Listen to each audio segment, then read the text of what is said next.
Welcome back to Cinema Sitdown. Today we watched Room from 2015. I'm your host, Jordan, and I'm here with...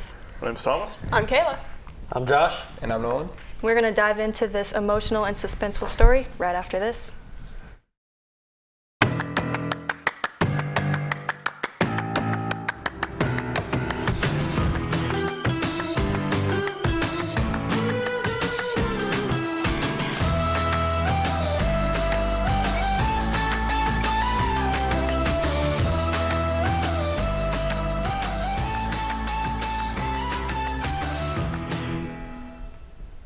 So today we watched Room. It's about a woman who is abducted at 17 and she is kept in this garden shed. She then gets pregnant from her captor. She has a kid and it's a boy. And on his 5th birthday, she decides, we're out of here. We gotta go. They escape and then they deal with now living in this outside world. For him, it's for the very first time. He didn't even know the world existed. And for her, it's 7 years later. So I know you two and Nolan, this was your first time watching this. Yes. So what were your first impressions, initial thoughts for the first time? Well, first impression was a lot of me trying to figure out what they were in, because the way that it's shot, specifically the intro scene, it feels like it could be like a little bit larger space, and then over the course of that little, say, montage of them going through a whole day, it ends on this, what I'll refer to as wide shot, as wide as you can be in a single room. And they have it way back in the corner showing, it's oh no, this is really all that's there. Just room probably the size of this table. Not a very big space that two people are fully living in. And it takes a little while. I knew nothing about this movie going in. And it takes a while for me to figure out exactly what the stakes were. Why are they here? Is this by choice? And for even a time I was is this, why can't they leave? Was what were the who, what, when, where, why? Mm-hmm. And after I figured that, I was oh no, this is bad news. This is not a great situation for these people to be in. Mm-hmm. I can kind of agree with that. Again, didn't know nothing about the movie going in, except for the fact that you told me it was kind of heavy and it was going to be sad. So I was just sitting there waiting. I was like, when is it going to hit? Because at first it just seems yeah, they're in the room, but they're having fun with it, They're making toys and splashing each other in the bath and birthday cake. And I was just sitting is this an apocalypse situation? Is it their bomb shelter, And then he came by and I was okay. Right. Yep. Right. Nolan, what about you? You guys know the drill with how I watch movies. I read the synopsis because I never watched the trailers or anything for Cinema Sitdown. I look up the cast, and typically whenever you look up the cast, you get the log line, 1 or 2 sentences about what it is. And I'm okay, so this is a movie about patriarchy. And then it shows up, and it seems like Kayla was saying, it seems kind of lighthearted in the beginning, and then as soon as old Nick shows up and we see him through the wardrobe, what's it called? The wardrobe. Yeah, it's the slats on the slats in the door. Yeah, as soon as we see him, I'm oh, yeah, this is not going to be an easy watch. And then I was right. So I know you've seen this many times. Yeah. Was there anything that changed for you from the first time you watched it to watching it today? Oh yeah, there's always so many movies like this is why I think if you're a cinephile and you love film and you love analyzing film and acting, directing, camera angles, this movie is one of those in my opinion. There's always something new you learn as you keep watching it, maybe some symbolisms, some techniques that as you learn more about filmmaking. But even acting and learning about the character depth, the psychology of things, the duality of emotions that especially Brie Larson portrayed, that I want to get into. There's a reason she won Best Actress for this film, and her and Jacob Tremblay just was a triumph. Knocked it out of the park with this one completely. Yeah, I remember. Yeah. I remember for me, this was the first time I saw it. It was probably the first movie that especially the scene when they're escaping, and we don't know if Ma is still alive. It was one of those that when I saw her, I was oh, I'm holding my breath because I think she's dead, and I was so scared. And I've never had that happen except for this movie. Because it puts the audience in a scenario where basically the mom and son figure out a strategy. Well, really, the mom figures out a strategy to get him out of there, and this is exactly what you're gonna do. And teaching someone who is old enough to have conscious and be self-aware of who they are but not know the situation that they've been in because they've been taught from their birth that this little space is the entire universe. There are things outside of it, but they are absolutely unattainable. And then having that perspective shift of, oh, the real world that I can see on TV is real, and it's not this construction that I've seen, or that I've been told it is. And having to deal with all of those same things at the same time while also being told, I'm going to thrust you into this, and it is our only chance to escape. And having those insane stakes that maybe the kid doesn't even realize. I think probably not. So just watching that whole sequence from, here's the first plan, he's going to take you to the hospital. That fails. Okay, now you're going to have to play dead to a 5-year-old child in the most serious sense. Not like, oh, we're on the playground, we're having fun, we're playing dead. Someone's going to be the EMT, someone's going to play doctor. No, this is life or death circumstances that, again, are not even understood by this person. And taking that, watching it, I don't know exactly what the runtime of that sequence is from that point to the mom being rescued. But that entire time was maybe the longest I've ever felt in a movie. Realistically, probably 15 minutes. And it felt like an hour of time had passed, not knowing, again, with all of those stakes, and then we follow the perspective of, we should probably say the character names. Jacob. Or Jack. Sorry, Jack. Jack's the actor's name. Follow the perspective of the son, Jack, all the way through it, escaping him, and like he basically gets caught at a point. And he does. And then it gets to a point where old Nick, the captor, is like, well, I can't deal with this. I just have to get out of here, and just throws him to the side. His own son, which obviously he doesn't care about. I wouldn't call it his son. I agree with the mom in that statement. Which we get herself. And that's one of the things for me that I felt so connected to as far as the movie goes, because a lot of times, I mean, Joy is what you want to call the main actor, but it's really all in Jack's perspective. The most of the time, like there's some camera angles where you literally feel like you're seeing things through his eyes, and just that.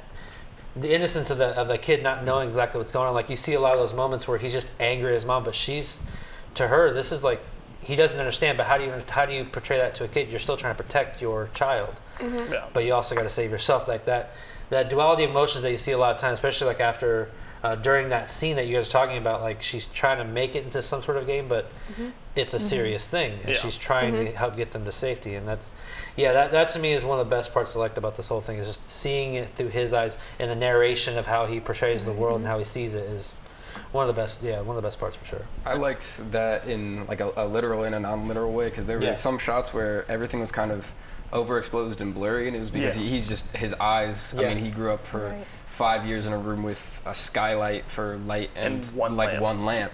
So his eyes don't work like that. They were never programmed to be like that. And going upstairs, he's very shaky. His legs are very thin because he never had to go upstairs. I mean, his entire life was on a flat surface for 5 whole years. And that sort of brings me to one thing I wanted to talk about, is that you can't really blame either Joy or Jack for anything that happens in the movie, and everyone tries to. So there's scenes where Jack is very he's super annoying, and I hate to say, but he's a 5-year-old kid who grew up in a shed. So you can't blame him for that. And then there are times where Joy yells at Jack, and she raises a kid in a shed. So like, of course. But not just that, there's a duality of emotion based on the fact that it is her child, but it's also her captor's child in the back of her mind. You know what I mean? Like, it's that she loves him so much, but you know, it was kind of like the situation with the father. But I'll let you continue. Sorry. But, well, that's what I'm. Go ahead. That's what I'm saying, is that like, there's no point at any time where I was like, okay, she shouldn't be doing this, because there's everything that happens is so justified. I feel like with the two of them. But one thing I was saying earlier is how I feel like this movie is about the patriarchy and how Joy is treated. Obviously, she's put in this box by a man who, you know, but later on, whenever she escapes, there's society kind of blames her for everything, and the sort of theme is that no matter what, society will find a way to blame her as a woman. So her dad couldn't even look at her or Jack, her son. He looked at her plenty. Oh yeah, but he couldn't look at her in the same way. Yeah, and he couldn't look at Jack. It's because in his eyes, even though Jack is still part of his daughter, it's the fact that it's the guy. Right. Yeah. So it's not looking at Jack as a product of his daughter. It's A product of this man. exactly. Yeah. So there's that, and then there's the TV interviewer who herself is a woman, is still finding ways to call her her mothering Into selfish.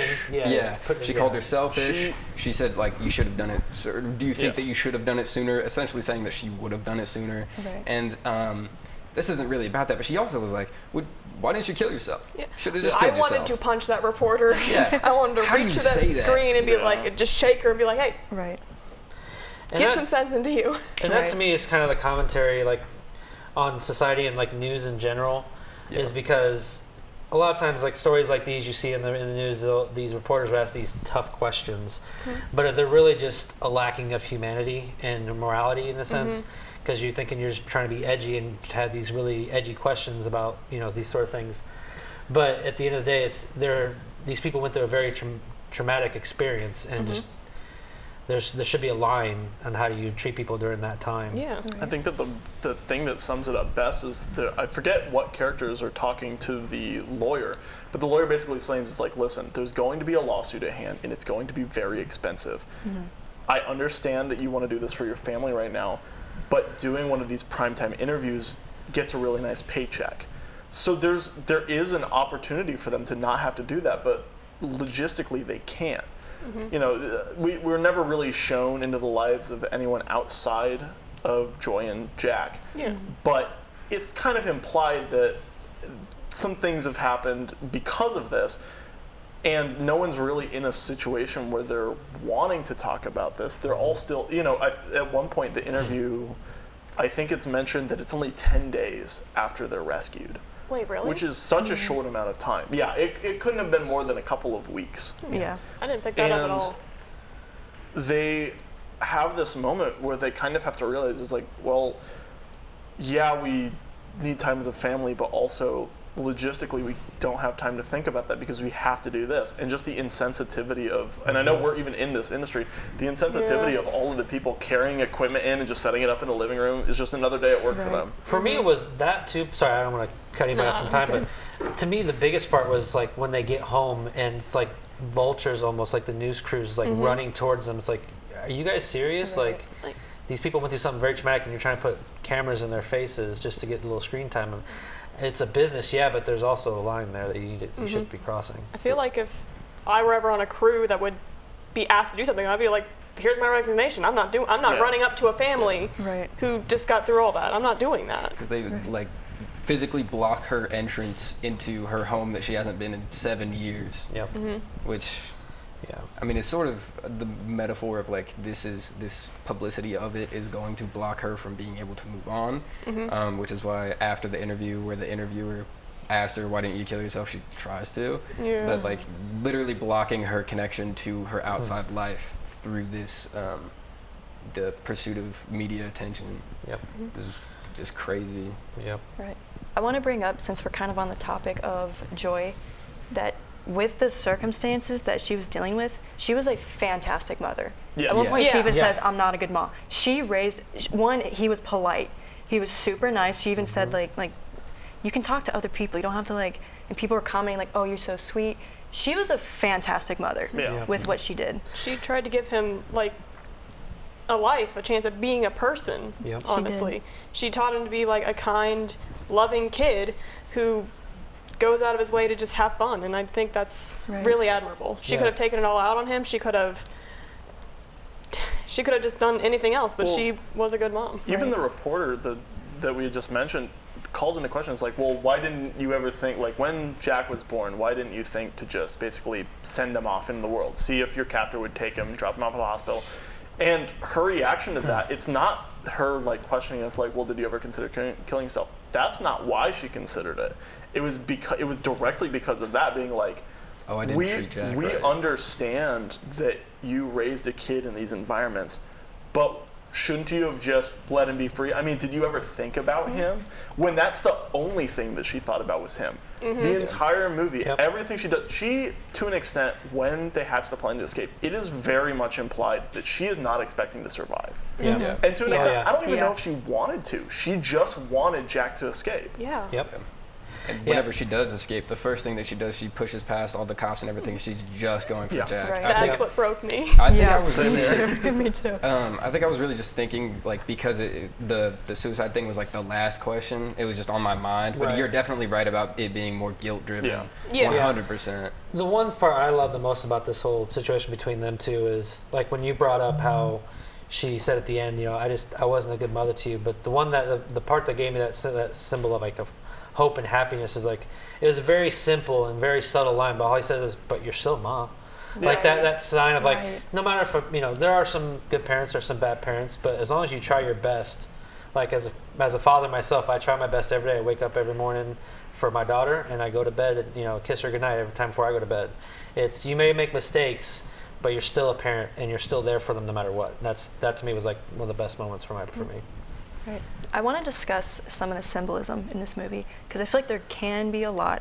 And one of the big things that I realized is that Jack is obsessed with dogs. He's even like, I have a dog. It's imaginary. His name's Lucky. He's not real, but I have a dog. So when Joy is telling her story of what happened, she says Old Nick had a dog. Old Nick told her that he had a dog. But Old Nick doesn't have a dog, and Old Nick is not a safe person. When Jack escapes, the first person that he runs into that helps him has a dog. Oh. Jack's step-grandfather, Leo, has a dog. Leo is a safe person. So the symbolism of a dog in this movie is kind of, if you actually do have a dog, I'm safe with you. And it's kind of like when we saw that, oh, this guy that's helping him has a dog, we have to kind of think they're going to be fine. Because he has a dog. Old Nick didn't have a dog. He lied to us. But this guy, we can see the dog. So that being said, is there any other symbolism or anything you guys noticed I know that you want to Nolan talk picked about? up on That's one Nolan's. that I picked up on this, but I'm going to let you take it away because you're better at dissecting things like this. What part? The doors. Oh, yeah. I mean, so the doors, the camera will linger on every door, even whenever it's a character that like goes in or goes out of a door. It won't follow the character. It'll stay on the door. And that's because that's all they had. That's their connection to freedom, which was denied for so long that they focus on that. So there's a part, I think it's in the hospital, where Jack hears a door and he like flinches, like his whole body. He has this visceral reaction to just hearing a door.